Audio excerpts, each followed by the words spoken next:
so good. So check it out. Rick Beato's YouTube page is fabulous. I would say, of all the different playlists that he has on his YouTube page, What Makes This Song Great is my favorite. But he's recently had some very good interviews. Michael McDonald, Christopher Cross, Sting, just to name a few. But his YouTube page is terrific. Well, what's going on, my friends? Happy Monday to you. I am live here at Moda Center, Section 330, getting ready for the Trailblazers and Wizards coming up tonight. And I'll get into what we saw yesterday. What a debut, a season debut for Matisse Thybulle. I'll give you some background on that. We'll hear from Thybulle, but that was a fun win. And again, I've said this, and I'll say it again. The biggest thing I get from people when I'm out at the grocery store or bumping around town, when people roll up on me and want to talk Blazers, I get the same message. This team's fun. I think fans are enjoying watching the young guys compete. I think fans are enjoying watching the young guys develop. And I think what we're seeing now, because this team has really taken on the personality of their coach and Chauncey Billups with the way they fight and battle on both ends, that win, lose, or draw, fans are enjoying watching this team compete. I know I am. I'm enjoying it a great deal. And I'm really excited about the fact that we're seeing these young guys playing better basketball. They're developing. The front office has now got some good data on what they have in place. And so when you put all that together and you realize that the future is starting to look pretty bright, it has me excited. But it feels like deja vu all over again. This is a time of the year where I am blinded by work.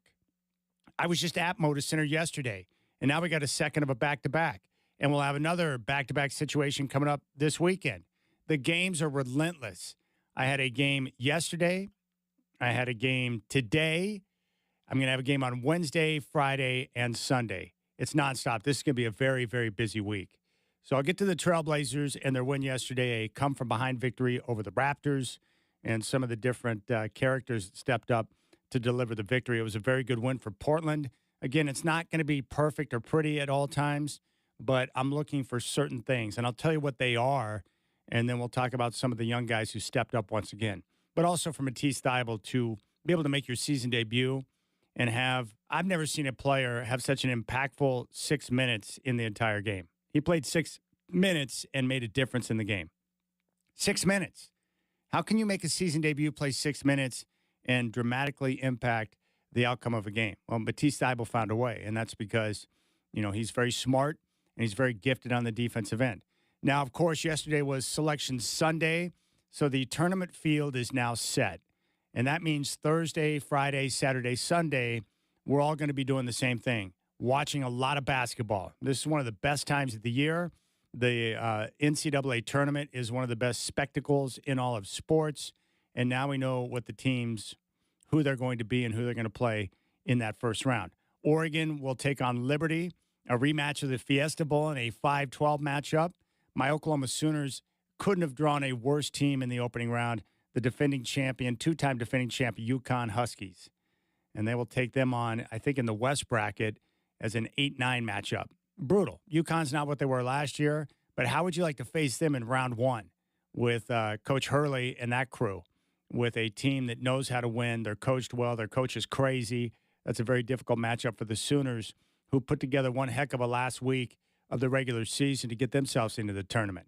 But just on first look, if you take a look at this bracket, and I always enter this one particular bracket challenge in North Portland, if you look at the number one seeds, Auburn, Duke, Houston, Florida, it sure looks like a chalk-heavy type of a tournament, meaning I'm not going to be looking for a lot of upsets early in this tournament. We know there are going to be upsets, especially in today's world where you have, so many players, talented players being spread out with different NIL opportunities and so forth.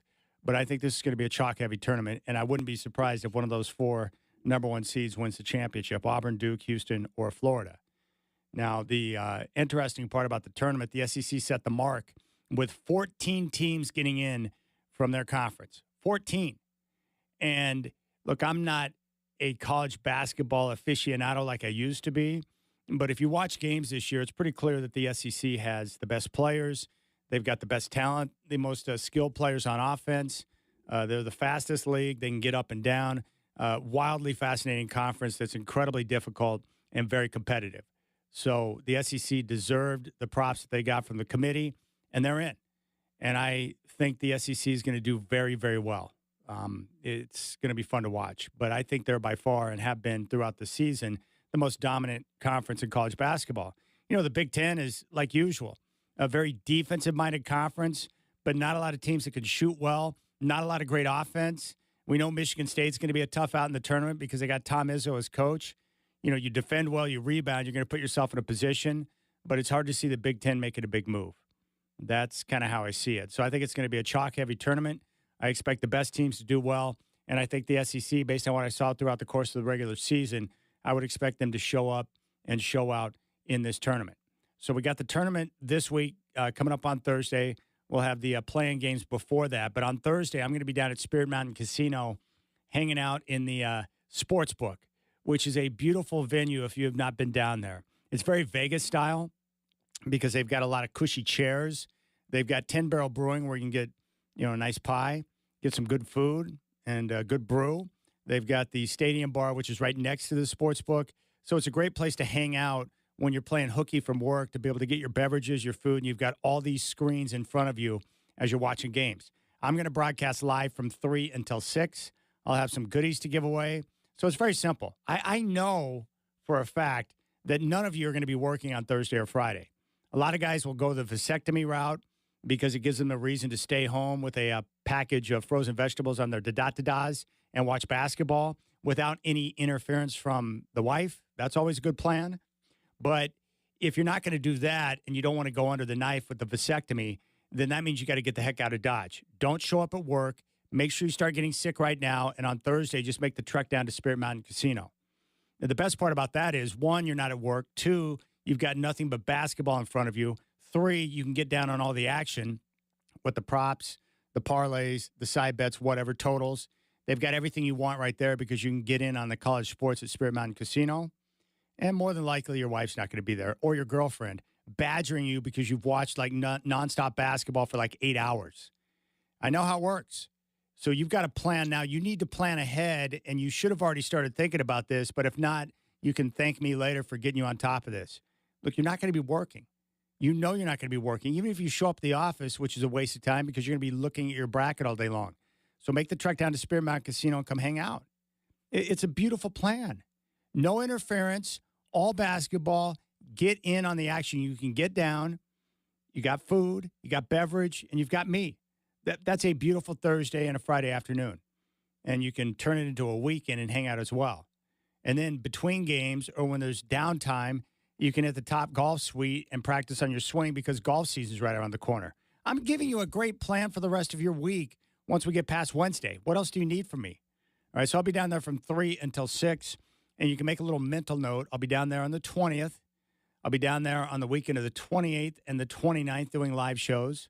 I'll also be down there on the 5th and the 7th at Spirit Mountain Casino, your place to bet on college sports. So that's the plan for the week. It's a crazy week. Trailblazer season is coming to an end, 14 games to go. The NCAA tournament field is set, and we're finding ways to get through life without football. It's very simple. But I did enjoy some of the conference action. And the good news is Duke, I don't know how they did it, but they lose Cooper Flagg with that ankle injury, and they cruise right through the ACC and get the job done. Now, from what I understand, Cooper Flagg should be good to go for the tournament, and that is going to be must-see television. I like to watch Cooper Flagg because I'm still in that dream mode where even though I know it's not going to happen, I still want to believe it can happen where Cooper Flagg winds up in a Portland Trailblazer uniform. That would be the ultimate dream. Cooper Flagg, great player. Love watching him play. So we'll see how things shake out. But I think it's going to be a chalk-heavy tournament. The SEC is the best conference in college basketball. And the Big Ten, good with their rebounding and their defense, but where's the offense?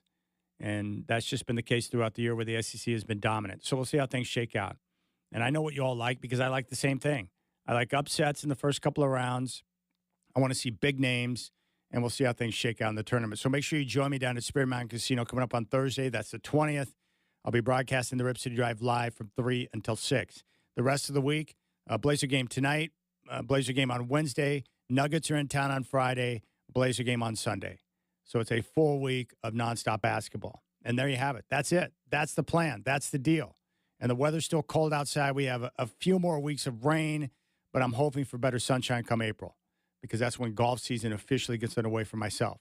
So the Trailblazers get the win. come from behind victory over the Raptors. I guess mathematically, they're still alive for the NBA play-in. Now, I don't expect it to happen, but it is a possibility. But I'm most excited about the fact that the Blazers are doing things the right way. They're developing. The young guys are playing with energy. And this is the best stretch of basketball that we've seen under the Chauncey Billups era here in Portland. And finally, when you get the young guys on the same page, responding, and you see the way they're competing, it gives you a glimpse into the future. And I want to get into that next. Now, don't forget, tomorrow we will have Trailblazer Ticket Tuesday. You can find me on social at Chad and Rip City. And, of course, if you want to give me a phone call, you can do so right now, 503-248-0620, 503-248-0620. I'm going to be hanging out for the next couple of hours. I'll be on until 5, and then Chris Burkhart will take over with Blazers Game Day and set the table for you with the Wizards in town tonight. So the Blazers in a very busy stretch. They're in the middle of a 7-game homestand, and this homestand will tell us everything we need to know about this push for the play-in tournament. Because after tonight against Washington, they've got some very good teams coming up at home with Memphis, with Boston, with Denver, and Cleveland. All tough games. And the Blazers have done a good job against some of the lesser competition, but now they've got to find a way to get over the hump and get the job done against some of the best teams in the NBA. If you want to make the play-in, you've got to find a way to win games like that. All right, jump on board, 503-248-0620. You'll find me on social at Chad and Rip City. I do appreciate your time. And when we come back, we'll dig into that Trailblazer victory from yesterday. And then Sean Highkin going to join me here at the Pines, Section 330 at Moda Center coming up at 420. You got the Rip City Drive on your home of the Blazers, 620, Rip City Radio.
3.3 to play. Blazers out of fouls to give a 3-point lead. 105-102. This time from the near side, Castleton looks to get it in over Chris Murray. Gets it into an open Robinson. Blocked from behind by Matisse Thybulle. Grabs the ball. It's a Rip City winner. Welcome back, Matisse. Nobody blocked more shots from beyond the arc in a single season in the history of the league, as it was recorded than Matisse Thybulle last year. One game back, and he blocks the game-tying three from Orlando Robinson, and the Blazers hold on to win 105-102. Boy, how sweet was that? The Blazers get the win on a block shot from Matisse Thybulle, who was making his season debut against the Toronto Raptors. He played 6 minutes and 12 seconds in the game. He got a few minutes in the third and a few minutes in the fourth. But check out this stat line. Somehow, someway, in 6 minutes of action, Matisse Thybulle led the team in plus-minus with 7. Only one starter was in the positive, and that was Shaedon Sharpe at 2. But Matisse Thybulle led the team with a 7 in plus-minus. He played 6 minutes and 12 seconds, 2 rebounds, 2 steals, and a block shot. And it was so cool to see him out there because, he had talked about it earlier in the week as he was nearing his comeback and ready to make a return off injury. He had missed the entire season. That the biggest frustrating part for him was, mentally being, very capable, but physically not being able to go out there and do what you want to do, what you love to do, what you know to do, and not being able to help the team the way that he knew he could.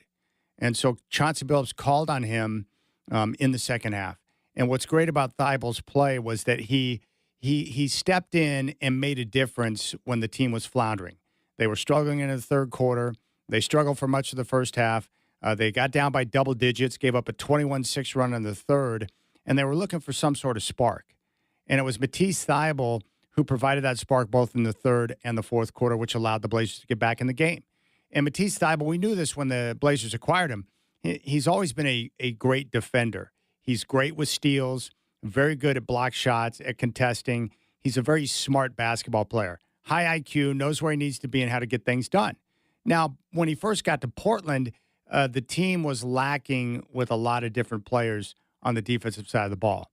And so there was a lot of pressure on him. But now, and I was curious to see how this would play out, but now you got him on the floor with some dogs. Denny Avdia, Tamani Kamara, Donovan Clingan, guys out there who are willing to engage defensively. Shaedon Sharpe's been better defensively of late, especially, understanding his assignment where he needs to be. And over the last couple of months, Scoot has really excelled defensively. So when you take a guy like Thybulle of his experience and defensive capability and you blend him in with these other guys that are also defensive-minded, look at what you get. He was able to fit naturally out there in his first game of the year, and we're in the middle of March, for crying out loud. It's pretty impressive that he could come in and make that type of impact and not even, have it be because of a shot, but because of his defense and his understanding and the way he's able to get things done. And after the game, he talked about that final play, the block shot on Orlando Williams, and how it all went down. That had to be very thrilling for you to get back out there and play, do what you know you can do, like you talked about in practice, and then seal the game with a block. Yeah, it was fun. I mean, my head was spinning a bit. Got tired a lot faster than I was expecting. Felt like I fit in well. Felt like I was able to contribute early, which was something I was hoping to be able to do. And then, was able to recover from a mistake late in the game and save it. We were supposed to switch on contact. There was no contact. In my defense, Tumani was supposed to tell everyone to switch on contact, but he didn't tell me, so I didn't get the memo. Messed it up. Luckily, we saved the day. The switch didn't go well, but you recovered it. That's, kind of how it goes. The other day in practice, you said it might be frustrating the first few games back. Did you feel that today? No, I'd say the only frustration was just like wanting to be able to give more, but not able to just because getting tired so quickly. Yeah, you just want to be out there and give as much as possible, but having to realize the limits on how much I can contribute right now. That's so good to hear. I'm happy for Matisse Thybulle. He's one of the very good dudes on this team. Look, I don't know what his long-term future is here in Portland, or where he's going to end up, if it will be with the Blazers or elsewhere. But he's been one of those guys that I've enjoyed following. I like his demeanor, his mindset. He's not all ball. He's very well-read. He's a different type of dude. But I like what he brings to the locker room. Very quiet confidence about him, good leadership, and sets the example. And a very good defensive player. He has understanding on that side of the floor. He's just a good guy and a good player. So very happy to see him make his return. And it's good for the franchise too, because if the Blazers are looking to involve him in some sort of deal, it's important for him to be able to get back and showcase that he's healthy and be able to play in some of these games. And there he was. And my guess is he'll get more minutes as the season progresses. Now, Coach Billups, after the game, he talked about the win and, of course, talked about the play of Thibault as well. Obviously, you've seen he hadn't played all year and just throw him out there. We needed, didn't play him in the first half. There, we were struggling so bad. Just to have him out there, his energy was awesome. His energy was great. His defense was really good. Throw him out there on Scotty Barnes. He made it tough on him a few times. Yeah, I was happy for Tease. It couldn't have ended any better. With him coming from 30 feet away from the play to get a block shot. Maybe the only guy in the league. I never seen anything like that, like him, in terms of his closing speed to get block shots. I thought Chris Murray gave us some incredible energy, and when we needed it as well, Chris was huge in this game. You look at the stat sheet and it won't suggest that, but he was a big deal for us. I think the growth that we showed, the thing that stood out to me was the growth that we showed at the end of the game. We were just in this situation a few days ago. Knicks up 3, didn't foul. It cost us. We got in that position right again. I thought it was awesome to be in that spot again so quick. Can we learn from it? And we did, and I was proud of our guys for it. We fouled when we needed to. We switched, and we had a little mix-up at the end in our 55X coverage. But again, I tell our guys, if you're going to make mistakes, if you do it with playing as hard as you can, chances are you can make up for it, and that's exactly what happened. All right, this goes back to what I've been talking about now for the last, since the beginning of the season. Even during the stretch where they caught fire and won a bunch of basketball games, which was not expected. And they've exceeded expectation this year, as they're probably going to get their 30th win tonight. Look, here's the bottom line. Would the play-in be a nice story? Yeah, I'm sure every Blazer fan would like to see it. But the wins have never been my concern. It's all about player development. And look at what we're seeing now. Scoot's coming off that monster game, 30 points to lead the team against the Knicks. And then you get a game like yesterday where Tamani Kamara goes 5 of 10 from 3. He had 21 points and 7 rebounds. Denny Avdia was once again a monster with another great all-around game, 19 points, 6 boards, and 6 assists. Shaden Sharp was terrific. And then Donovan Clingan out there with, his typical game, double-digit rebounds, a couple of buckets, and 3 block shots. So what you're seeing as across the board is development of the young players. And more importantly, it's nice to get them in these type of situations. There's great value in having a team in close, tight situations to be able to learn. And the best part about this one was, against the Knicks on Wednesday, they lost the game because they didn't execute and get the foul on the handoff before Mikal Bridges got that shot up. And Coach Billups said that they wanted to foul, but the team didn't foul. Knicks got the shot, game over. They win it on a freaking 3 at the buzzer. Well, you get a few days off, you get a chance to recoup and refresh, go through some film and practice, and they wind up in the same type of situation with Toronto. They have the ball down 3. The Blazers wanted to foul, and they did. And then even after a blown assignment, as Thibault talked about, they're able to recover and get the block, and game over. So how do the players respond to what the coaches are teaching them? We're seeing major improvement in that area. We're seeing them come together. And then as individuals, we're seeing improvement from player to player. Scoot, Shaden, Clingan, Denny, and Tamani Kamara. And Kamara was hotter than a pistol from downtown yesterday. If he develops into that type of three-point shooter, look the heck out. But that's my reason for optimism. My reason for hope is I look at the 5 young guys. I see the way they're developing. I see the way they're coming together. I see the way they're playing.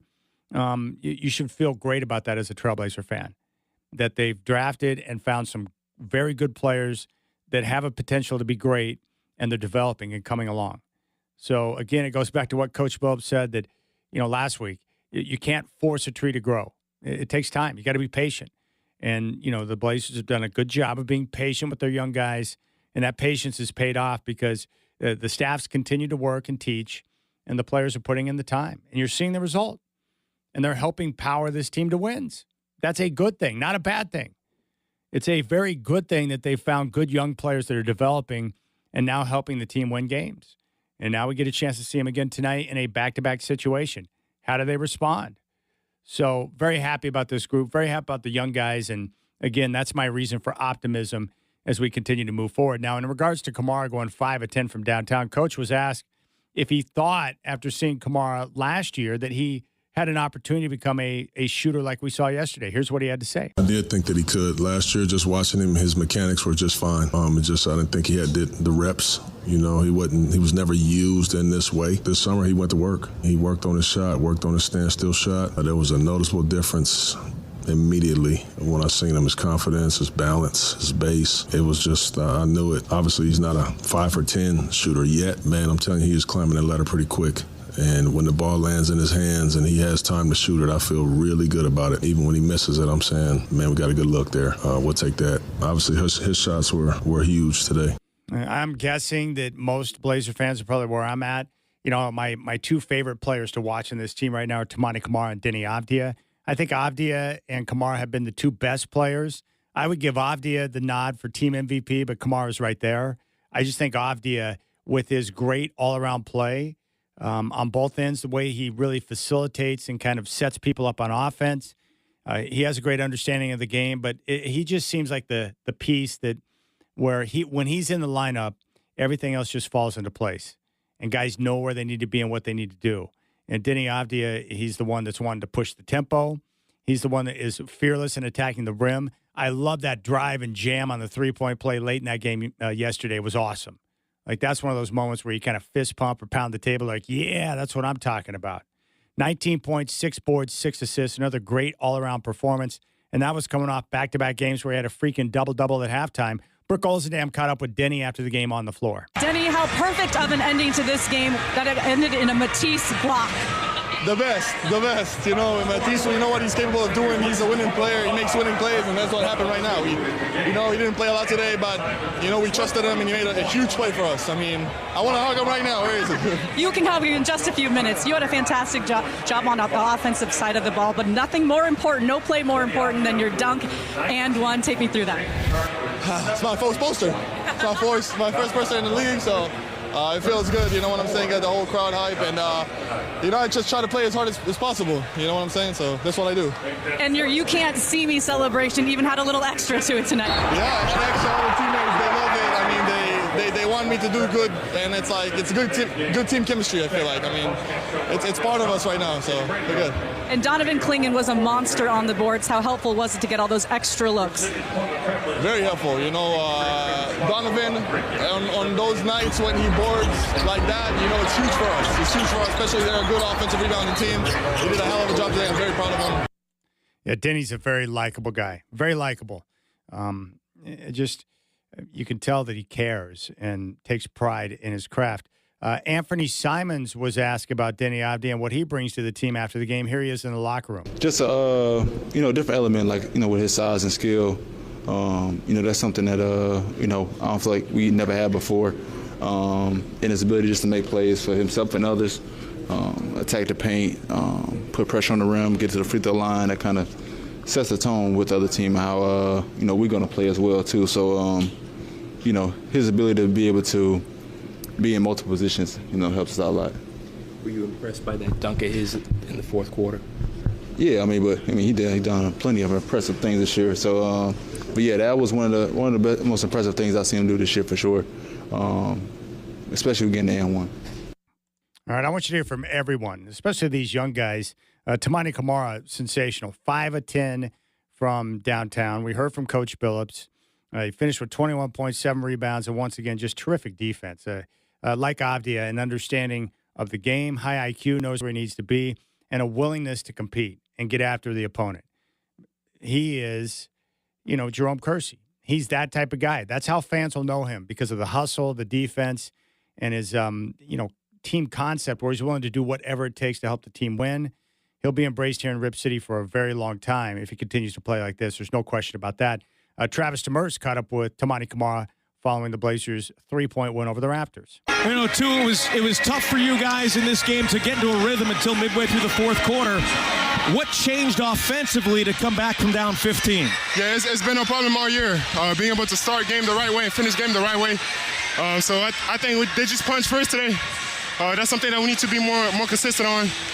But we stayed together, man, all 4 quarters. The game of basketball is a long game, 48 minutes.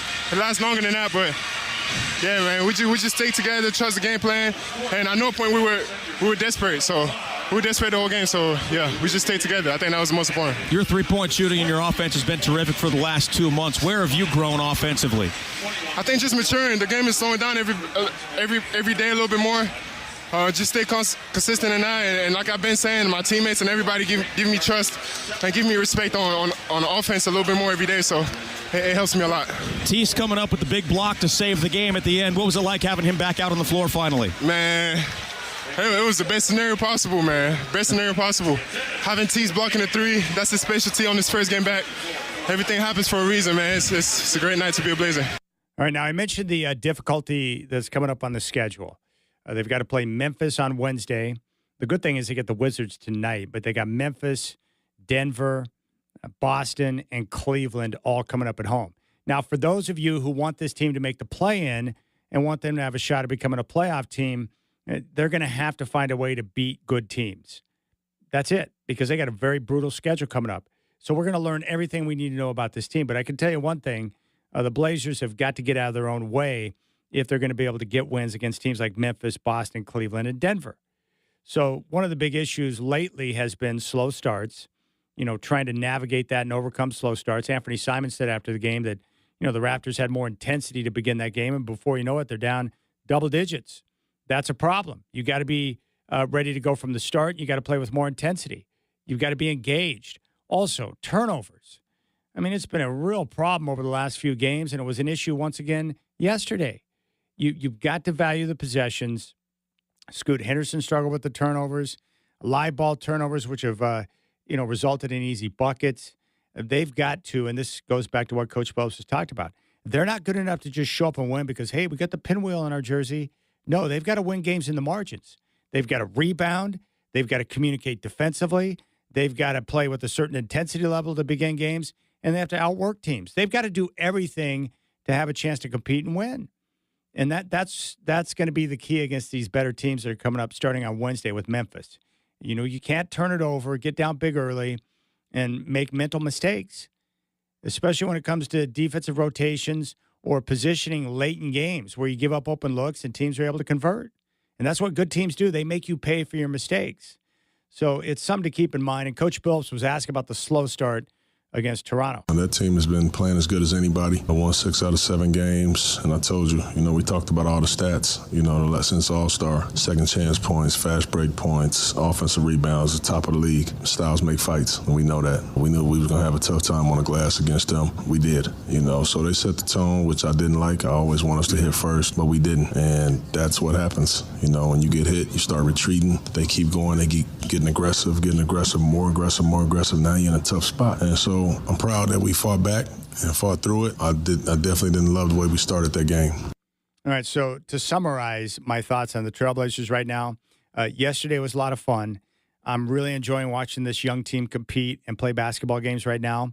The message I'm getting from fans across the area is that they're loving this team as well because of the way they compete, the energy from the young guys, and the potential that they have with the young guys on the roster, namely Scoot, Shaden, Klingon, Denny, and Tamani. And the two players that people recognize the most right now are Denny and Tamani. Why? Because they're both great all-around players. They do it on both ends, and they play with a certain intensity level and hustle and energy that is infectious. And fans notice that. People, when you watch games, those two guys jump out. And that's because they're two-way freaks, man. And I respect two-way players and always have. I like guys that get it done on both ends. That's Denny and that's Tamani. Now, again, long-term view. It doesn't matter if this team wins or loses right now. I mean, we want to see them win, but it comes down to player development. That's been the number one priority from day one, and that remains the number one priority. In some order, it's acquisition of young talent, which they've done, and development of the young talent, which is happening right now. Credit to Coach Billups and his staff. Credit to the players for the work they're putting in as individuals on their game. And then, the overall work as a unit to become more cohesive out there on the floor, a better understanding of each other, and then taking the concepts that the coaches are handing down and executing that on the floor. So for me, the true excitement comes from the fact, not that they're going to probably get to 30 wins tonight, but that this team is engaged. They're playing on both ends of the floor. We're seeing an emergence of the young talent, which is critical for the rebuild. And I think the future, you can now see the light at the end of the tunnel And when you look at these young guys, the 5 that I've mentioned, you're starting to see the plan and the picture that Joe Cronin and his staff had in mind. And it's exciting. Again, I haven't had this much fun watching Blazer games in quite a while. And it's amazing what athleticism and an infusion of youthful talent can do for you. And I just looked up at the screen. They showed that horrendous ankle injury for Cooper Flagg again. Suckage. It says he could play in Friday's first-round game. So we'll see. So I want Flagg back. We all need him back. The tournament's all about, the big names having a chance to make big moments, or no names finding a way to come up with big moments, and then we find out about that player, like C.J. McCollum did when he took out Duke when he was at Lehigh, which is awesome. All right, anything else? I think that covers it. Tip-off's coming up at 7. Wizards are in town. Another great opportunity for the Blazers to record a win before they kick off this stretch against Memphis, Denver, Boston, and Cleveland, which will start on Wednesday. All right, Sean Hiking going to join me coming up at 4:20, live here at Section 330 at the Pines at Moda Center, getting ready for the Blazers tonight. Tip-off at 7 with the Wizards. I'll have the Trailblazer pregame show starting at 6. Chris Burkhardt with Game Day at 5. All here on your home of the Blazers, 620 Rip City Radio.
Well, this is a crazy report out of the NFL for a couple of different reasons, but Jamar Chase and T. Higgins, the two wide receiver stars for the Cincinnati Bengals, told Fox Sports on Sunday that they have agreed to contract extensions. Chase agreed to a 4-year, $161 million deal that includes $112 million in fully guaranteed money, while Higgins agreed to a 4-year, $115 million deal that is guaranteed for the first 2 years. Chase's deal has an annual average of $40.25 million, setting an NFL record for the highest average annual salary for a non-quarterback. The agreements conclude years of negotiations for both players and quarterback Joe Burrow, who has been vocal in advocating for Chase and Higgins to get new contracts. So there you have it. That's big-time cash. The two highest average per year salaries, non-quarterbacks, Jamar Chase at 40.25, Myles Garrett at 40, Max Crosby at 35.5, Justin Jefferson, Nick Bosa, and CeeDee Lamb at 34. Now, I'm surprised that the Bengals ponied up the scratch to pay out both wide receivers. Didn't see that one coming. Didn't think it would happen. I figured T. Higgins would be on the move. And the Brown family that owns the Bengals have been known for a long time for being remarkably cheap. And that's not a good place to be in the NFL, where you have so many players out there making big-time dollars. Now, I do admire that they heard the voice of their star quarterback, Joe Burrow, and decided to acquiesce and take care of him. He's been a big advocate for both guys. He wants, those two on the field with him. Joe Burrow is a magic man. He's the second best quarterback in the NFL. I love everything about Joe Burrow. He's cool. He's, a good teammate. He advocates for his guys. Razor sharp when it comes to delivering from the pocket. There's nothing not to love about Joe Burrow. And if you're the Bengals, you probably want to keep him happy, because without him, you're nothing. You're the Bungles. So credit to the Bengals for stepping up to the plate and getting the job done. I like to see that type of aggression. But here's the concern. The Bengals last year, why'd they lose? Why'd they fail to make the playoffs? Well, because their defense was trash. One of the worst defenses in the NFL. And they blew close game after close game after close game throughout the entire season because their defense couldn't get off the field. That was the problem. They couldn't come up with the big stop. They couldn't make the big play. And they blew a bunch of games throughout the season that they probably should have won. And even if you have a great quarterback, and Joe Burrow is great, it's still, you have to have a semblance of guys who can get you stops. And so that was their big concern going into the offseason. And what have they done so far? Well, they re-signed both their wide receivers to massive money. And the reason why I know this is not the right blueprint, the Kansas City Chiefs, who are the best team over the last several seasons in the NFL and the prohibitive favorite to win titles every year, well, partly because they have Andy Reid and partly because they have Patrick Mahomes, and mostly because they have Patrick Mahomes. But look at the decision-making by that front office. They had Tyreek Hill, who is the ultimate weapon in the universe. He's the cheetah. Great speed, and he was a phenomenal pairing with Patrick Mahomes. But when it came time to sign him to a ridiculous deal for a wide receiver, what did the Chiefs do? Well, they traded him. They dealt him. He's now in Miami because they knew with their quarterback making big dollars that it was going to be important to make sure that they make the most of their resources so they don't pour it all into one side of the field. So for the Bengals, I think this is going to come back to bite them because, one, you've got a lot of money tied up in your offense now. Two, they have not shown a track record of late of drafting well on defense and being able to develop those players to where they can become good defenders. And that's the key for these teams with quarterbacks that are making big chunk of change. One thing the Chiefs have done well is, drafting players that can come in and develop and be able to contribute. That's where it has to be. You got to draft well, and you got to get those guys up to speed so they can contribute when you're paying guys like Patrick Mahomes or Chris Jones or Joe Burrow or T. Higgins or Jamar Chase. You want to pay one receiver, that's fine, but when your defense was as awful as it was last year and you haven't been drafting well on defense and you're going to pour those type of resources into your offense, I just don't think that's money well spent. I'd rather take that money instead of, re-signing T. Higgins to a bunch of guaranteed scratch, I'd rather use those resources to invest in my defense or maybe take a look at my offensive line and continue to make sure that that group is where it needs to be, because Joe Burrow has been getting the crap beat out of him. And the only concern you have about Joe Burrow, the only concern, and it's the only one, he's everything you want. Communicator, teammate, great arm, great pocket presence, accurate, smart. He's everything you want in a quarterback. Great face of the franchise. He's everything. The only question mark with him is health. And when you've got an offensive line that has question marks, you might want to invest in that. Not 2 wide receivers. You've got to come to some middle ground on that. So I think their motives, they wanted to take care of their QB. That's smart, but this is a poor use of resources. And it's going to come back to bite them. And, that's the story with these franchises. That's the Brown family. But they better figure out how to draft and draft well on defense and do it in a hurry, or they're going to be in some serious trouble. Because if you look at the AFC, I think we're all aware of how, competitive the AFC is. Like the Bengals have Joe Burrow. They didn't even make the playoffs last year because their defense is terrible. But the Bills are a force in the AFC East. The Dolphins are a threat, but I don't think they're a playoff team. In the AFC North, in your own division, you've got Baltimore with Lamar Jackson, and you've got Pittsburgh, who might get Aaron Rodgers. In the AFC South, Houston is the clear-cut favorite there. And then in the AFC West, the best division in football, you have the Chiefs, the Chargers, and the Broncos. And the Raiders just got Pete Carroll. So while I don't consider them a contender, at least they've got a head coach that knows what he's doing now and will get them back on track to being respectable. I mean, you're in a tough conference and you're in a tough division. You got to be smart in how you operate. And, Joe Burrow's one of those guys that I want to see him play in big-time football games. I want to see him have a chance to compete because I like watching him play. He's a cool customer. Very calm and cool under pressure. Very accurate, too. But that's the Bengals. I mean, that is some big-time scratch for the wide receivers. Good for them, though. I'm not going to hate on the player for getting paid. Jamar Chase, 4 years, $161 million with $112 and fully guaranteed, $112 million fully guaranteed. And then Higgins, not bad for a number 2 receiver. 4 years, $115 million, and the first 2 years of that deal are guaranteed. Chase's deal now has the highest annual average of any non-quarterback in the NFL. It's good money if you can get it. Props to them. All right, coming up, we've got Sean Highkin coming up at 4:20. We're going to dive in. I want to get his take on Matisse Thybulle and that remarkable debut yesterday that we saw against the Raptors. And most importantly, I want to get his take on the upcoming week. After tonight against Washington, they've got some tough ones coming up. Memphis, Denver, Boston, Cleveland. Brutal, brutal, brutal, brutal. But this is going to tell us everything we need to know.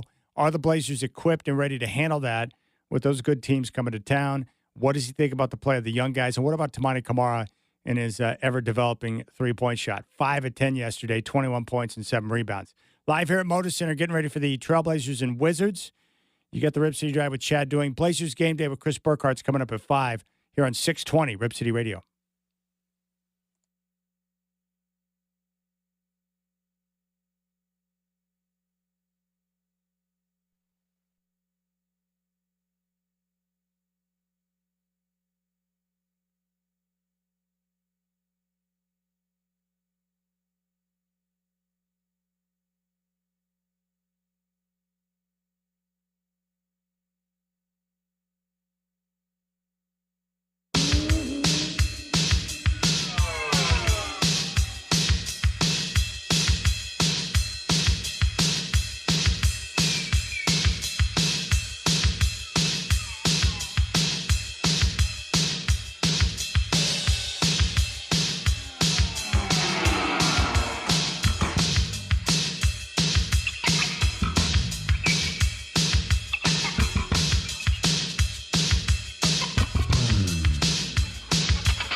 Hey, what's going on? It's 4 o'clock. Chad here live from Moda Center. The Trailblazers snapped a 5-game losing streak yesterday with a 105-102 victory over the Raptors and a game-high 22. Tamani Kamara, 21 points and 7 rebounds. He was 5 of 10 from downtown, and Denny Avdia finished with 19 points, 6 boards, and 6 assists. The surprise, Matisse Thybulle, he made his season debut, played 6 minutes, grabbed 2 boards, 2 steals, and had a game-winning block on Orlando Washington's three-pointer at the end of regulation. Here's Matisse. In my defense, Tumani was supposed to tell everyone to switch on contact, but he didn't tell me, so I didn't get the memo. Messed it up. Luckily we saved the day. Yeah, the Blazers play the second of a back-to-back tonight. Tip-off with the Wizards at 7. Game day with Chris Burkhardt is coming up at 5. The Oregon Ducks will match up with Liberty on Friday in the NCAA tournament, a 5-12 matchup. And right now the Ducks are a 7.5-point favorite. That game will be on True TV. Tip-off at 7:10.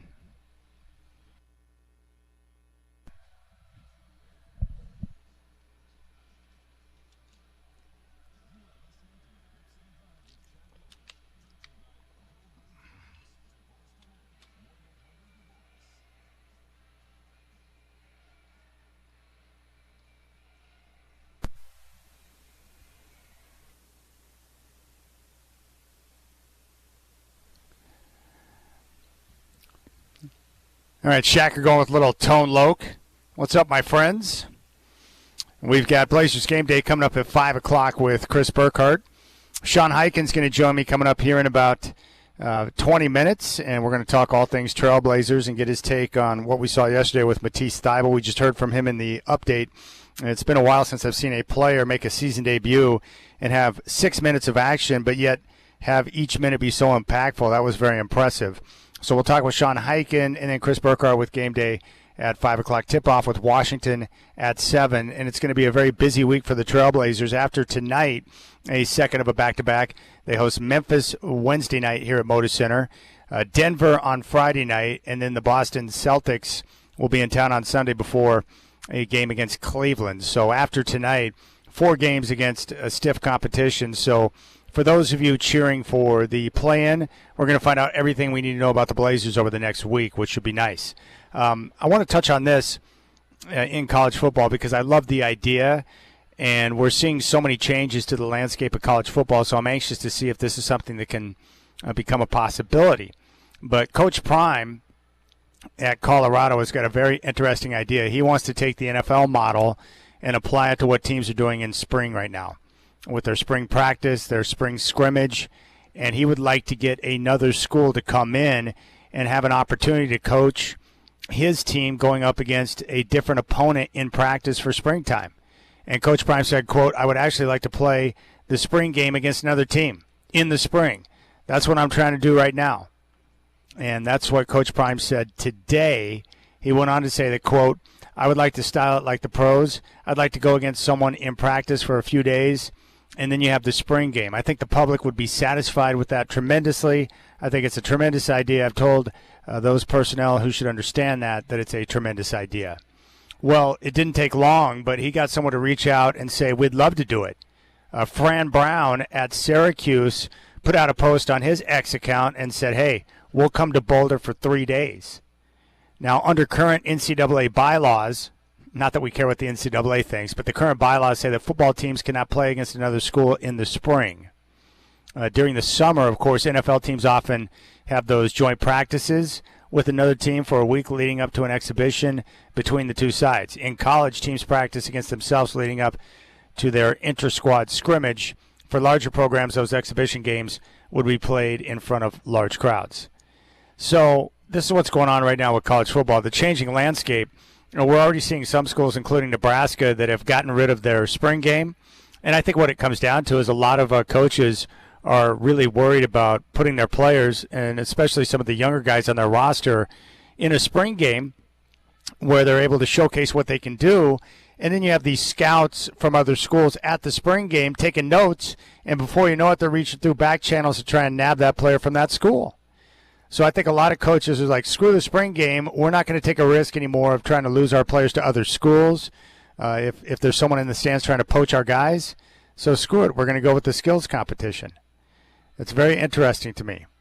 So many of these spring games are being adjusted into something that just looks different, like a skills competition, or the games just being canceled altogether. Nebraska, Texas, Ohio State, Oklahoma, and USC are among the schools ending the traditional spring game. Quote, the way the trend is going, you never know if there's going to be the last spring game, said Coach Prime. He is entering right now his third season at Colorado. Now, I don't believe in that, and I don't really want to condone that. And to have it competitive and to play against your own guys, it can get kind of monotonous, and you really can't tell the level of your guys. And I think that's the key right there. And I'll tell you what, if you want to enhance the spring, bring in a school, just like they do in the NFL. It doesn't matter what school it is. Bring them in, practice against them for 3 days, and then you set up the spring game where you're competing against another school. I think the fans would find that more interesting. I bet you'd be able to get more bodies in the stadium to be able to watch that type of game. But most importantly for the coaches, players get tired of going up against each other, especially teammates. But when you get out there on the field against another team, there could be a little more spirited competition, maybe a little trash talk, and it raises the intensity level up, several notches. And that's where you get a chance to look at some of your guys to really know what they're about, because you're naturally going to go harder against another team than you would against your own guys. And then in those situations, you get a better evaluation of your own players. You get an idea of what they can do, what they can't do.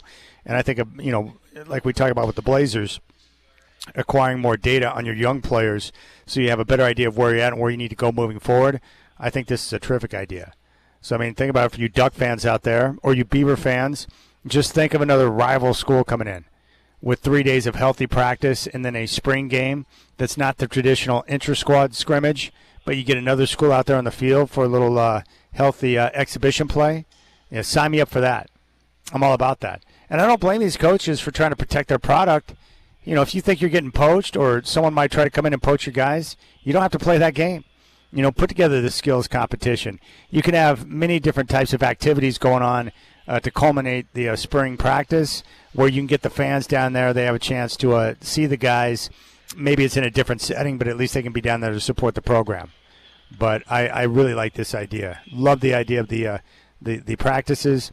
And anything you can do to raise the intensity level of the practice. It's like Dr. Jack used to do when he would hold the Trailblazers practices. They were open to the public, for crying out loud. Can you imagine that in today's world? Where you open up your practices to the public so they can come in and sit down and watch you practice. And the reason why Dr. Jack loved it so much is because he knew that his guys played harder when there were people watching them. You're much less likely to jake it around out there if you know you've got people watching you perform. And it raises the intensity level, and I think it raises the focus level. And then for the coaches, it gives everyone a chance to really sit down and look at your guys and then get them in some real live situations to be able to work with them. So I'm all about that. Give me that type of competition. I love it. All right, NCAA tournament's coming up on Thursday. The Ducks aren't going to play until Friday. But as I mentioned before, I think the conference to beat in this tournament is going to be the SEC. 14 teams in, and just based on the eyeball test and watching the conference play, better athletes, better players, better offensive players, and I think those are going to be the teams that will have great success. I think this is going to be a chalk-heavy tournament. We're going to see a lot of the top teams move forward in the tournament, and that's kind of how I see it playing out.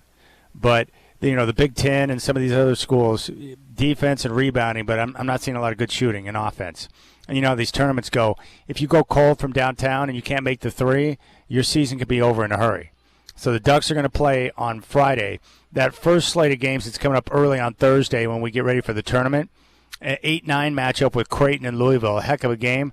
Louisville got screwed by being dropped in as an 8 seed. They're a 2.5-point favorite. High Point and Purdue, Montana, Wisconsin, and then SIU, Edwardsville, and Houston. And Houston's another one of those teams that I think's got a chance to go deep in the tournament. Very good defensively, good guard play, and a lot of people think they're going to win the championship, but they're well coached too. Big fan of Kelvin Sampson, and I watched him play over the weekend. That's a good squad right there. Very good squad. VCU and BYU on Thursday afternoon. Georgia and Gonzaga, another 8-9 matchup. The Zags, a 5.5-point favorite over the Bulldogs. And then the question is where the upset's going to come from. Where are they going to come from? And we'll have to wait and see. But that Friday game, the Ducks don't play until 7:10. It's going to be on True TV. So the Ducks don't play until that final slot, the final game on Friday, and it's going to be up at Climate Pledge in Seattle. So I would imagine a lot of you Oregon fans are going to be making the trip up. The Ducks right now a 7.5-point favorite, taking on Liberty in the 5-12 matchup. And my Sooners are going to be taking on UConn on TNT on Friday. And UConn right now a 4.5-point favorite. Those early games on Friday, Baylor, Mississippi State, Robert Morris, Bama, Lipscomb, and Iowa State, and then Colorado State and Memphis. And Duke will be in action on Friday as well. And we'll wait and see if Cooper Flagg is going to be available. It looks like he's going to be able to play, but more of a game-type decision for Friday. Good that they're on Friday so he gets another day of rest. But the tournament is much better with him in it than with him out of it. So that's where we're at. And you can join me on Thursday. I'll be down there at Spirit Mountain Casino. RipCityDrive live from 3 until 6. And then we'll transition right into the pot of gold drawings. I'm going to give away a bar of gold. But all the games are going to be on down there. They've got all the screens. And as I mentioned before, it's a Vegas-style sports book, so a lot of cushy chairs. You can hang out. They've got food at the 10 Barrel Brewing right next door. So you can grab a bite. They've got the stadium bar. 10 Barrel's got some nice brews. You can sit down, get your brew, your food, and watch the games. And, I know that most of you are not going to be working anyways, so you might as well make the trip down. Come incognito. You don't have to worry about the wife or the girlfriend getting on you about sitting around and watching too much basketball. You can just be hanging out with a bunch of other dudes watching all the games. It's a good setup, and it's the perfect way to do it. And that's what it's all about. All right, here in a couple of minutes, we're going to talk with Sean Highkin, and I'm going to get his take on Matisse Thybulle. I love what he had to say. Take a listen to him after the game. One, about how he felt getting a chance to play for the first time this year, and also on that final sequence, which saw him secure the win with the block shot on Orlando, Washington. That had to be very thrilling for you to get back out there and play, do what you know you can do, like you talked about in practice, and then seal the game with a block.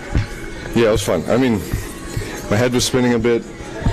Got tired a lot faster than I was expecting, but felt like I fit in well. Felt like I was able to contribute early, which was something I was hoping to be able to do, and then, was able to recover from a mistake late in the game and save it. Walk us through that. We were supposed to switch on contact. There was no contact. Is that Tumani? In my defense, Tumani was supposed to tell everyone to switch on contact, but he didn't tell me, so I didn't get the memo. Messed it up. Luckily we saved the day. So the switch didn't go well, but you recovered. That's, kind of how it goes. There you go. There's Matisse Thybulle. I like that. He didn't get the message or the memo, but he was able to solve the problem, and the Blazers get the win. That's a good story right there, where Matisse Thybulle, 6 minutes, and very impactful in those 6 minutes, helped turn the game around, and the Blazers use a massive 13-0 run in the fourth to get the win over the Raptors, and now they got a reset. Second of a back-to-back tonight against the Wizards, and we'll talk with Sean Highkin, our Trailblazer insider from Rose Garden Report, coming up next here on the Rip City Drive.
All right, always a pleasure to catch up with my buddy Sean Hyken from Rose Garden Report, our Trailblazer insider here on 620 Rip City Radio. You know, it's pretty amazing what we saw yesterday. The Blazers were floundering in that third quarter, and they needed a spark, and then Chauncey Billups turned to Matisse Thybulle, who made his season debut. I was surprised that he got in the second half and got no run in the first half, and instantly when he came in, his energy and defense started to make an impact on the game, and then he winds up getting the game-winning block. 6 minutes, 2 rebounds, 2 steals, and a block shot. He led the team in plus-minus. That's pretty remarkable for a 6-minute run for a guy making his season debut. And what would his per 36 minutes steals be? He's like 12 steals per 36 minutes now on the season. So, I mean, I think I'll be interested to see whether they keep him at that 6 minutes. Obviously, because he hasn't played the whole season, Chauncey wanted to slowly just kind of ease him in, but we're going to find out in an hour or so whether Toumani Camara is going to go, and if he doesn't, then I would think that would open up a little bit more time for Matisse. But yeah, last night in the 6 minutes that he played, he kind of just looked like Matisse Thybulle. Yeah, it's pretty awesome. He's got a player option at the end of the year for over $11 million, so you think it's pretty safe to say he's going to pick up that option? Yeah. He wouldn't be able to get that type of dough on the open market right now, right? I don't think so at this point, especially just after missing pretty much a full season. He's going to play the last 15 games, whatever's left. But yeah, I would think he's going to, and then it's just a matter of do they look to move him this summer? Do they maybe bring him back for next season and then maybe try to do something at the deadline? I don't know, but I would expect he picks that option up. Well, what's great for Thybulle right now, in combination with the guys, is that finally, now that, he's a defensive-minded player. And when he first came to town, the team was, going through their process of rebuilding. But now that he's back in the lineup, he's on a team with young guys who have a defensive-minded they're defensive-minded like he is, right? So now you're out there on the floor with Toumani and Denny and Scoot, who's been playing really well defensively. So it's like a perfect blend to get his veteran leadership out there. And his defensive capability, he fits in well with those guys. It's just another guy you can throw out there that does a lot of the same stuff. And he's also just like, just from a vibe standpoint also. He's a good presence. He's a good, I know when I came up here, I heard you playing some of the audio from him post game, but he said something about how like he blew the coverage, or he wasn't in the right spot, or he was supposed to switch and he didn't. But he was saying that last night. And he was like waiting for Toumani to come out of the back of the shower area. And as soon as Toumani walks into the locker room, Matisse says very loudly, "Yeah, Toumani was supposed to tell me about that." And so like he's kind of like he's giving him a hard time because Toumani didn't communicate with him what the plan was there at the end. But luckily he recovered and got the block shot. Yeah, you're right. And I'm not saying this just because he had the big game yesterday. Of all the NBA players that I have covered or been around, he is one of the more unique personalities in a locker room. He's not your typical basketball head. Like, he's very good at basketball, but there's so much more to Matisse than basketball. He's not even a guy that follows sports outside of his own team and what he's doing. He's well-read. He's a different type of dude, and he's got that experience. I just like his vibe. He's a unique one. Everybody likes his vibe, and it's kind of a cool like buddy thing that him and Jeremy have going on too. Yeah, it's really good. And I know that he reads books. Travis told me a story once where the team bus broke down and they all had to get off the bus. And so everyone's hanging around doing their own thing. And you got Matisse, who's sitting over on the curb reading a book. I have a similar story, too. When he first got here a couple of years ago, one of the team's staffers was telling me that when he was just like starting to get to know everybody, he like asked her what her major was in college, and she told him she was a history major. And then like the next time he saw her, like he got her a book on like World War II or something. That's so awesome. It's just like, how cool is that? That's just kind of his. I mean, he's like a guy with like a lot of different sort of interests outside of basketball, and very thoughtful guy. One of the more thoughtful guys I've ever covered. Which I really appreciate about him. I knew he was different when a couple of years ago, Oregon and Washington with. We're getting ready to play a big football game up in Seattle, two of the best teams in the country. And we were talking with him, like, hey, what's your take on the football game? He's like, I have no idea. I don't follow. And he wasn't joking. He's like, he had literally no idea what the Ducks or the Huskies were doing in football. Especially as a Seattle guy, he played. Where did he go to school? University of Washington. You'd think he'd follow that a little bit. Absolutely, because most guys do. But he doesn't, and he didn't, and he's just like, I don't pay attention to that. And I was like, that's pretty cool because that's part of what makes him unique. So I really appreciate that. But again, I think the other good point, like you mentioned, is you get him back on the floor because you want to show the rest of the league that he's healthy and can play. Yeah. And so when you have a burst like that, it's like, oh, that's a guy that other teams would have interest in. So and the good thing about him picking up the option is that it gives Portland the ability to do whatever they want. If they want to move him, if they got the right price in return, if they want to keep him, like you said, before the deadline, they can do that. It gives them options to work with. Yeah, I mean, they just whatever they end up doing, and we'll see what the market looks like in the offseason for sure.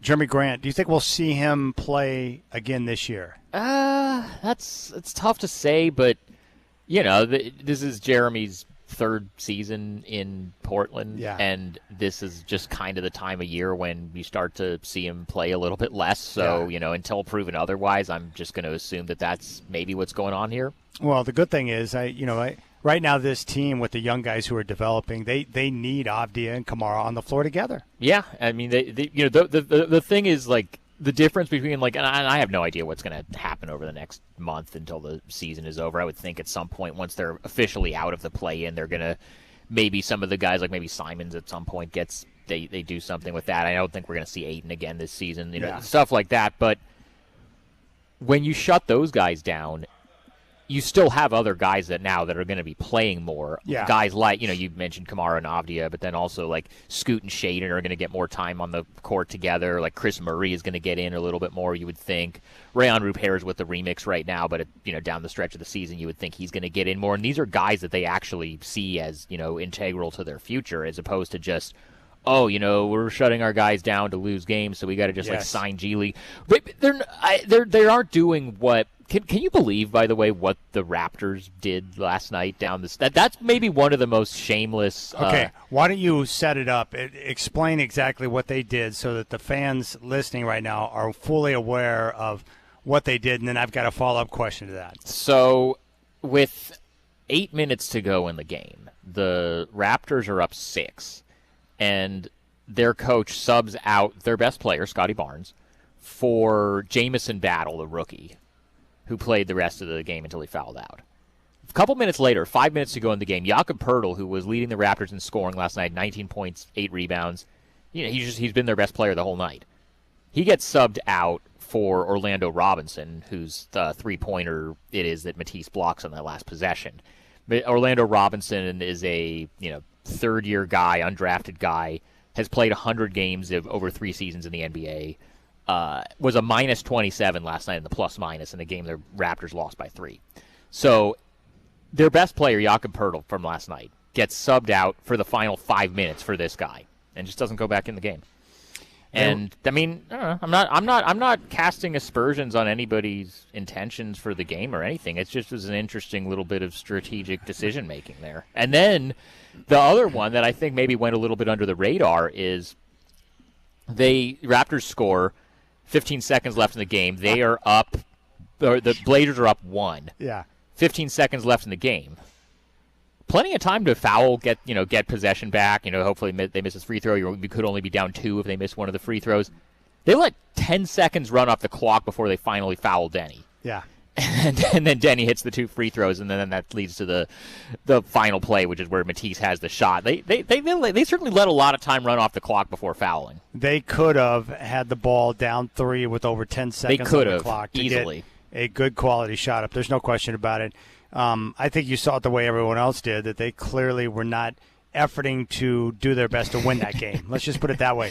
They needed to kind of get course correct a little bit. They had won 6 of 7 go. They had been doing like similar stuff. Like they would basically just like over the last couple of weeks they would like not play their starters in the fourth quarter and things like that. But they were playing teams like the Jazz, and so they like accidentally still won 6 of 7 games. It's just, and this is going to be real interesting tonight to see what happens with the Wizards, who have won, I believe, 6 out of 10, and they've won 2 games in a row. Now they're tied with the Jazz. Against Detroit and Denver on the road. This is the second time they've beaten the Nuggets this season. They are now tied with the Jazz for the fewest wins in the NBA instead of having that crown all to themselves. So they need to get it together a little bit. So we'll see what their rotations look like tonight. Yeah, it's very interesting. This is why I think Trailblazer fans are satisfied with the way this season is playing out, because the Blazers have not tanked yet. They haven't taken. I mean, you look at some of the stuff they were doing I mean, they never did if they were going to sit a guy, they would just sit a guy for a whole game. They never did what the Raptors did last night, where they would this would be like if the Blazers were last night were like, you know what, we're just not going to play Denny Avdia in the fourth quarter or Toumani Camara. We're just like they've been our two best players the whole game. Like Shaedon Sharp's having a good game. We're just not going to play him in the fourth quarter. We're just going to put Justin Minaya in, and he's just going to play the whole fourth quarter. We don't care. Yeah.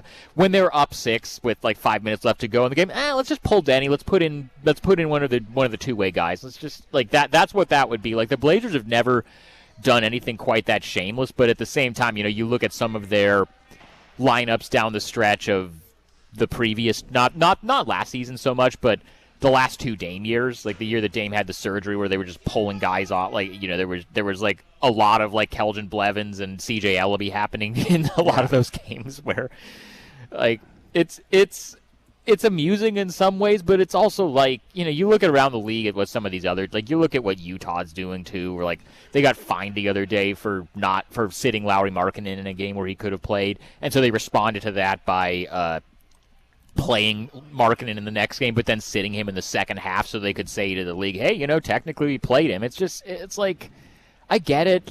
Under the current rules, that's what you got to do, but I'm also kind of glad the league is starting to crack down on it a little bit. Well, I'm a big believer that the load management is a major issue for the league because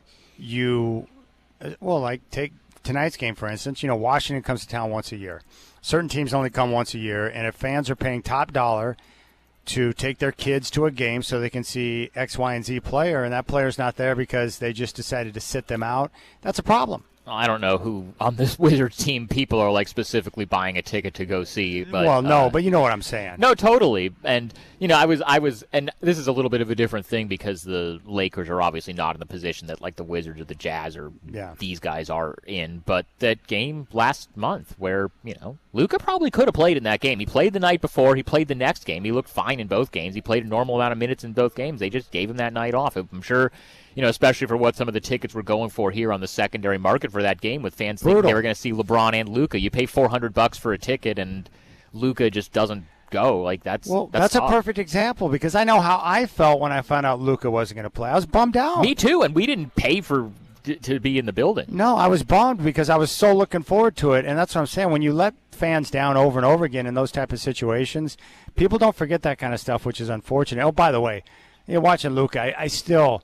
It's just are you freaking kidding me, Dallas? It's awesome that the Lakers were going to be just going into irrelevance over the next few years with LeBron and AD aging out. Luka's awesome. Now it's just oh cool, they've got Luka for the next 10 years. They're just going to be great for the next 10 years now. Cool, awesome, dude. He's awesome. I don't care how much hookah or whatever he's got going on. The guy can flat out ball. You give me a break, man. There's no even still this much time later. It's going to just get worse. For it. There's no justification for it. He's not just going to fall off the map. He's going to continue to ball out, and the Lakers got themselves a bona fide superstar for the next decade. Yeah, it's cool that the Lakers just keep getting bailed out like that all the time. Basically, they were totally irrelevant those couple years after Kobe retired, and then LeBron just decided he would be fun to live in LA, and so now the Lakers are good again. And now you have LeBron starting to age out, and now they're just they just have Luka Doncic now. Kobe's one of my favorite players of all time, so I was happy when he got Powell, but even I was like, wait, they got him for what? I think a lot of teams around the NBA felt that way too. I know the Spurs did. They almost got Chris Paul too, and finally David Stern's like, nah, we can't let that. Well, that was a weird situation because the Hornets because the league was technically serving as the owners, quote unquote, of the Hornets because George Shinn had declared bankruptcy, and so they were acting as the owners, and that was also But you had other owners who were on David Stern hard to make sure it didn't go down.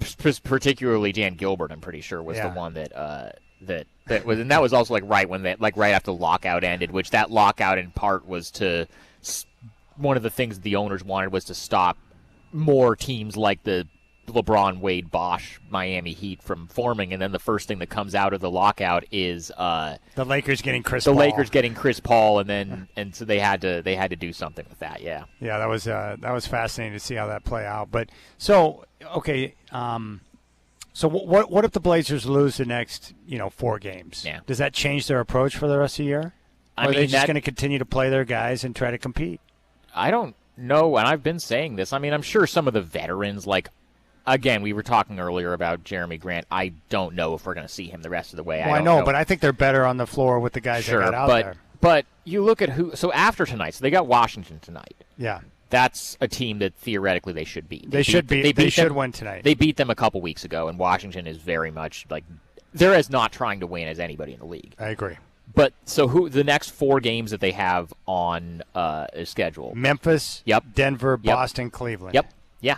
Good luck. I mean, I don't think they're. I mean, what was off the top of your head? What is the last good team that the Blazers have beaten? They came close the other night against the Knicks. What was the last good team they've beaten? The Nuggets.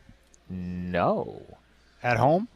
No, that was the last one. The last time they beat a team that's currently in the top 6 was Indy, like right before the trade deadline.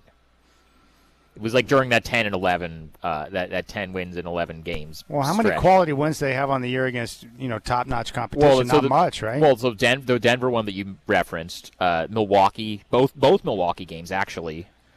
Miami hadn't completely gone off the rails when they won in Miami. Yeah, those are basically the 2 games right there. Minnesota's kind of gotten it together now, but Minnesota was in a little bit of a bad place. But yeah, it's really not a lot of, that game against Houston, the one in Houston where Klingon had like 29 rebounds and no points, like that one. For the most part, and during this whole stretch, I mean, some of the teams that like theoretically on paper, like they beat Phoenix twice, but like Phoenix is a disaster. Like during that stretch, it's really a lot of, they've beaten a lot of teams that you quote unquote should beat during this whole stretch, and it's outside of like Indy, Milwaukee, a couple of these other of these games that they've won, they still haven't really had a lot of wins against actually good teams. Have you put any thought into the math? Like they've got 14 games remaining. How many of the 14 do they need to win to make the play-in? 10? Yeah, and I don't think that's happening. No, that's going to be tough. Yeah, because I think they'll beat Washington tonight. Do you think they get 1 win against Memphis, Denver, Boston, or Cleveland? I would take the under on one. If you're asking me, if you've set the over under as 1.5, I'm taking the under. You would take the under. What if I set it at a half? I might still take the under.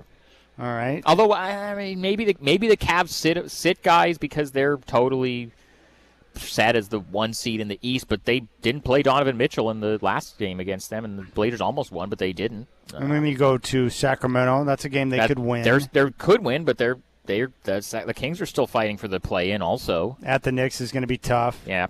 At Atlanta and Toronto will both be tough too, won't they? I mean, they just beat. I mean, we'll see what the Raptors are doing by that point, but Chicago's still trying to win. I mean, towards the end, they've got San Antonio and Utah. Those are, those are ones that I think both of those teams are kind of in the same spot. But then they end the season with Golden State and the Lakers, who are probably going to be still fighting for playoff seeds at that. I don't think so. We're probably looking at about 3 to 4 more wins the rest of the way. That would be roughly where I would put it. I don't think the play-in's happening. No, because they'd have to go 10-4. I don't think they're going 10-4.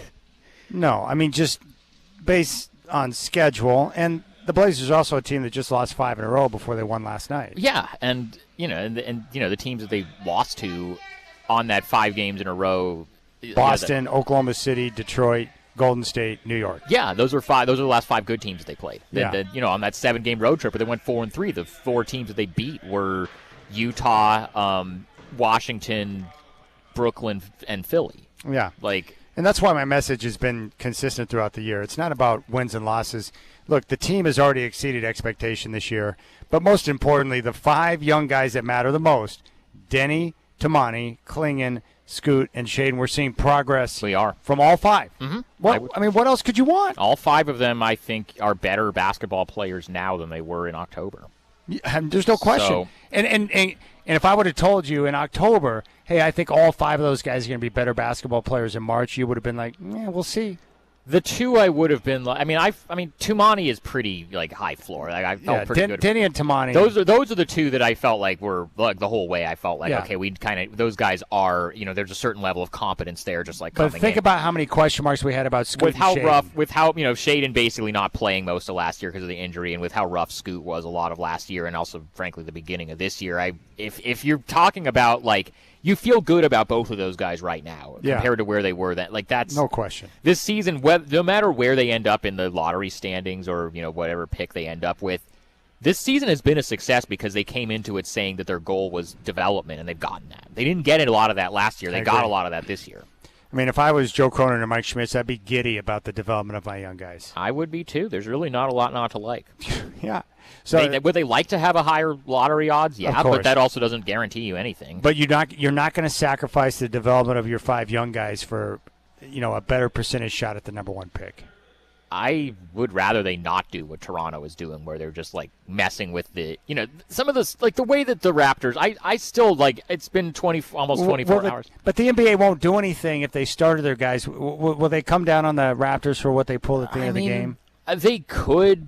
They might what they might do is they might leak to Shams that they're investigating it. Yeah. Just in the same way that like the Thunder for that last game on the Blazers road trip against the Thunder where they sat like their entire starting lineup. Yeah. And I mean the Blazers still lost that game because they were on the 7th game of a 7-game road trip, and no team ever looks good on the end of a long road trip like that. But if I don't think they're going to be able to do anything against the Thunder or do anything to the Thunder with that. Because I don't think anything they did was like technically against the rules. Because my understanding is that the league's player participation policy only really applies to all-stars. Yeah, and so that's why they came down with Utah and Lauri Markkanen and did that. But like they can leak that they're investigating what the Raptors did, but that's probably all they're going to be able to do. All right, Sean Highkin, Rose Garden Report, our Trailblazers insider here on 620 Rip City Radio. I appreciate the time, buddy. Yes, sir. I'll see you again on Wednesday. That's right. Wednesday, Sean's going to join me here at Motor Center all week. So he'll be here Wednesday before the Memphis game and Friday before the Denver game. One thing for certain, it's going to be fun to watch these young Blazers compete against all 4 of those teams, Memphis, Denver, Boston, Cleveland. Definitely. Yeah. I'm thrilled. I haven't had this much fun in a few years watching the team play, and you're probably getting a lot of the same stuff I am. But I would agree. Blazer fans approach, and they just talk about how they love the way this team competes. There wasn't really a lot of that the last couple of years. No question about it. All right, we'll keep things rolling here. Chris Burkhardt standing by for game day. You got the Rip City Drive.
sexist.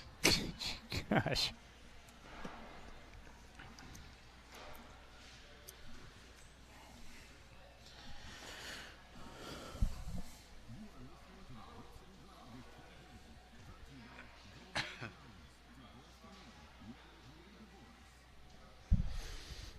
All right, Chris Burkhart, who is getting ready for game day, is with me right now. I still can't get over that stat line for Matisse Thybulle last night. 6 minutes of action, 2 steals, 2 rebounds, and a block shot led the team in plus-minus. Right. No points, no shot attempts, right? No assists. But I can make the argument that his 6 minutes were as meaningful to that game as anybody else who played for the team, because as soon as he came in the game, it changed on a dime, and the Blazers were down, and then they started their push back into the game, and they had a couple of big runs in the third and in the fourth to win that game. Yeah, absolutely. I think what's cool about him when he's out there is everyone has gushed over Toumani Camara, and rightfully so, because he has been so good defensively. But when Matisse gets out there, you're like, this is a guy who has legit been all NBA defense. Yes. And that is a special level, and he showed it in 6 minutes of action, showed no rust on that side, which was amazing. I love watching guys perfect their craft or perform their craft when you get a chance to see it up close. Like Matisse Thybulle, say what you want about him as a basketball player, but a defensive-minded, great defensive player. You can never take that away from him, man. He showcases it all the time. That block shot, he had to make a recovery, and I love it, too, because he threw Toumani under the bus after the game, and he's like, Toumani was supposed to communicate to me. That's what Heiken told me, that he was in the locker room, and he waited for Toumani to come out of the shower. He's like, Toumani was supposed to communicate that we were going to switch on contact, but I never got the message. I love that. Yeah, it's his fault. Blame the young guy, but no, that's one of those plays though that shows you how good he is and how important he is, right? Because same thing, Toumani didn't get over it. That shooter was wide open, and I don't think there's any other player on that roster who has the wherewithal to know where that guy is, adjust, and get there for that block. What did you think was more egregious by the Raptors, their substitution patterns or the fact they took like 10 seconds to foul down 3 with 15 seconds on the clock? Or down by 1. Do I have to pick one? Like, can I go with both? I think that whole fourth quarter was the most. I think that was tank. That was the most egregious tank job I've ever seen. I really hate it. Like I get wanting to be bad, and so you don't play your stars, or you rest them, and you do all the things that we've seen for years. But when you have the lead, and you are looking at winning a game, and so you actually take out all your best players, that is playing with the basketball gods, and I don't like that. Well, one thing that's going to be fun this week is after tonight, the next 4 games. Wednesday, Memphis, Denver, Boston, Cleveland, all at home, upper crust of the NBA. We'll find out what this team's all about.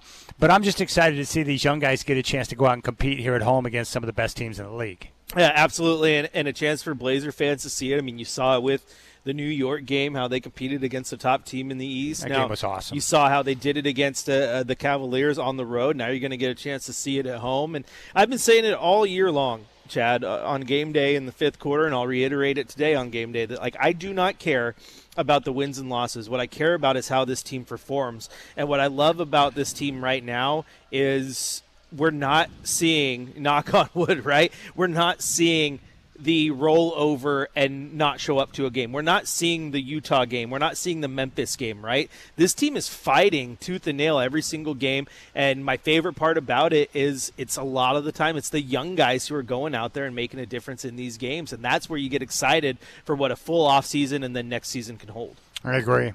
Real quick, Coach Prime's got an interesting idea. He wants to have spring practice be opened up to bring in another school to get live practices against, and then you could have your spring game be an exhibition with that school.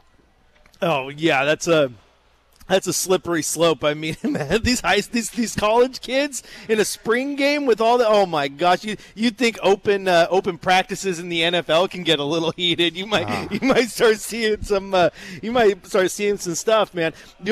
I like the idea. I like where the head's at. I think the only bad part about that is for some reason college football is so guarded. Like, I feel like they're more guarded than the NFL. That's why these schools are shutting down spring practice, because they don't want scouts coming in to poach their players. So you're just going to see 5 yards in a cloud of dust, I formations, and it'd be pointless. All right, Chris Burkhart's got game day coming up next, and then tip-off with the Wizards is at 7. I appreciate your time. We'll be back tomorrow with the Rip City Drive at 3 here on your home of the Blazers, 620 Rip City Radio. Enjoy the game tonight, my friends.